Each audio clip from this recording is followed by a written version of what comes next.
All right, Scorpios, it's time for your January and the rest of 23 reading. So let's see what is going to happen. We got 6 cards. We got 3 for January and then we got 3 for the rest of the year. So I'll just continue shuffling and speed up the video.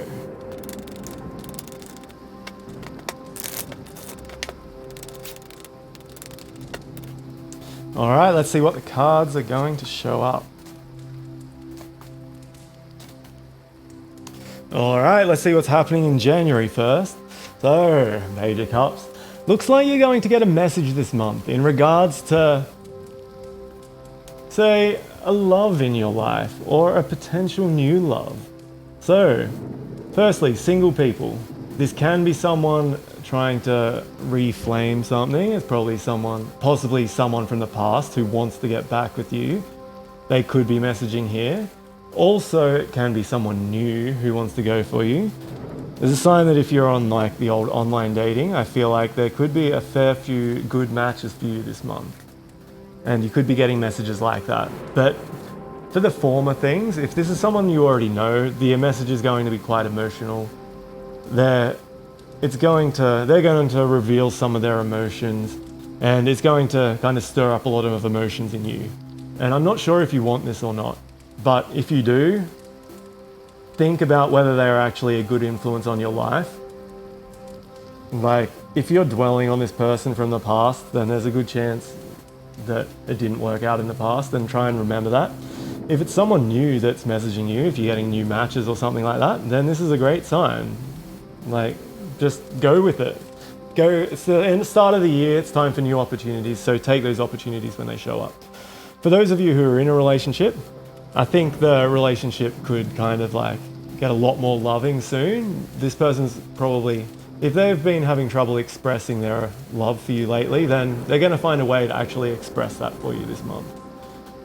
So that's a good thing, I think. If they don't, then I think you're going to have to kind of like send them a message in some sort of way, showing how much you actually love them. Either way, it's not going to hurt for you to do that, so I think you should. But yeah, there's going to be extra love for you this month, and it's going to come in message form. So that's a good sign. Next, we have the Chariot. So, you are going to want to achieve a lot this month.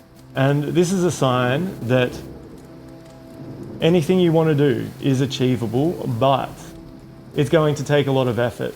You're going to have to kind of it's going to feel like you're going to pull together opposite forces together to make something happen. It's like, you're going to want to do one thing here, you're going to do one thing here, you're going to want to do one thing over here. You're going to have to kind of like find a way to make it all work together somehow. And that's going to be your problem this month. Maybe you don't have enough time for these things. Maybe you do have enough time, but it's just you don't feel like you don't have enough energy. You're going to just have to push through this all and like be a really strong person this month. It's not saying bad things are going to happen if you don't, but if you want to achieve new things, if you want to make the most of all opportunities, then you're going to have to learn to be a bit tougher. And although I'm sure you've gone through a lot in your life and that's made you quite tough and like new situations, you're used to dealing with new situations and stuff like that, this is a sign that you're going to have to get even tougher and really push through anything hard that's going to come up. But if you do, the rewards that you're going to gain from doing that are going to be amazing. So be strong this month. This card goes back to that one. As we see here, there's going to be a bit of competition for you in whatever it is that you're wanting. If you're wanting to be with someone, then you're going to have to probably compete with other people to get that person in your life more, compete for their attention perhaps. If you're trying to achieve things, then you're going to have to compete with other people for that as well. And although some people like to avoid competition and kind of be like, oh, I'm not competing, I'm not going to compare myself to others, sometimes you can use that as motivation. You can use what other people are doing or what other people are achieving as motivation for you to succeed. And I think this is what you're going to have to do this month. You're going to just have to like recognize that there is competition and kind of organize your strategies in life around that. But if you do that, you got the Chariot here and you put in the effort, you're going to achieve things well. So we'll go on to like the outlook for the rest of the year, or just overall look at this year. When you make decisions, you need to make sure you're making the correct decision, because this is kind of saying that maybe when you do make decisions, you're thinking a little bit more emotionally about things, or if maybe you're missing details when you kind of do make big decisions. Even if you're not missing details when you make this big decisions, this is a sign to perhaps really take that blindfold off, and when you do make the decisions, which I've said a million times, when you do this, you really need to make sure that you see things as they really are, because this is saying that although things aren't necessarily going to be hidden from you, it's going to say that you maybe are going to miss something obvious, or things that are obvious when you're making decisions this year.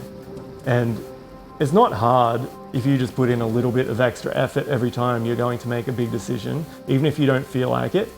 Put in as much effort as you can to see things clearly as they are and find all the information about it. If you do that, you're going to make great decisions this year. If you don't, then it's just going to be random. And I'm sure most of you would rather actually make correct decisions than just random decisions and see what happens. But in saying that, Wheel of Fortune means that there's good luck coming your way this year. So the overall outlook, if you actually do all these effort, if you put in like the effort from the Chariot, if you like think in regards to competitions, if you like make good decisions regarding information, you are going to be lucky and successful. And see, even if something goes wrong, you're going to have the like lucky mindset where you know that, okay, if that didn't work, things are going to work out better anyway. It doesn't matter because I'm going to be lucky and good things are going to happen to me. You're going to have a positive outlook about things this year. And although that some of that is random, a lot of that's going to have to do with whether you want to see things positively or not, or whether you want to see things negatively. And although we do try and be positive people, like a lot of the time, there are going to be times where the negative thoughts seem to take control. And you just kind of have to let that like not override you. If you see yourself becoming a little bit negative about things, then try and realize that that's happening in your head and try and be positive, because although being negative can help in some ways, like when you're trying to make a decision here, if you try and find all the negative sides when you make a decision, then that's kind of more analytical and logical. That's going to help you out. Not saying that you have to always do that. If you're having competition and you can find the negatives of the other people or the negatives of the competition, if you're really trying hard for something and you kind of like can find out your weaknesses and things you aren't good at, then that's going to help. But other than things like that, you need to be optimistic and positive. And I'm sure you're like that a lot of the time, but we do have these moments when it's not logical to be negative. When you have them, remember what you're grateful for, and remember that you are a positive person deep down and that things are going to go well for you. You're lucky this year. Good things are going to happen. Don't have to worry about that. And lastly, we've got the Hanged Man. This is a card that is saying that you're going to have to give up some things that you find important to get other things that are important. And generally these things that you give up are probably going to be things that are kind of things that are good, that you enjoy a lot in the short term, but in the long term, they're probably not going to be the best things for you. Maybe things like really nice food. You probably love, like everyone loves eating like really nice things. But if you keep doing that all the time, it's just not going to be good for your health. Just say, maybe you have some sort of bad habits in regards to gambling or something like that. If you don't give them up, then it's going to affect you mentally. Like, it's going to affect you financially, I should say. You're going to have to sacrifice these things. Not every single thing that's pleasurable in your life, you don't have to give up. But if something's like holding you back in the long term, it's time to give it up right now. It's also a sign that maybe people are having trouble seeing things from your point of view. Have a feeling that you're quite unique in the way that you look at life, and people kind of probably have trouble relating to that. Like most people probably have a fairly standard outlook on life, like they're kind of like normal. I don't really like to use that word in a way. they probably have like a kind of average outlook where they don't think about things that much, and they probably don't see the world as you see it. You probably, like, through your experiences, you have a unique point of view that people just can't understand sometimes. So just realize that when you are dealing with people, that maybe they don't understand things from your point of view. You maybe have to explain it out to them a little bit more. And that's going to help in your dealing with people this year, especially if you meet new people, like there's some sort of new love like showing up in your life. Make sure that they can kind of empathize with you in a way, because if you don't have someone that understands you in your life, then you need to make them understand you. All right, so it looks like there's going to be quite a good time for you this year. Like, seems like everything's going well. So I would be quite happy if I was a Scorpio, and I think you should be too. So have a good day and have a happy new year.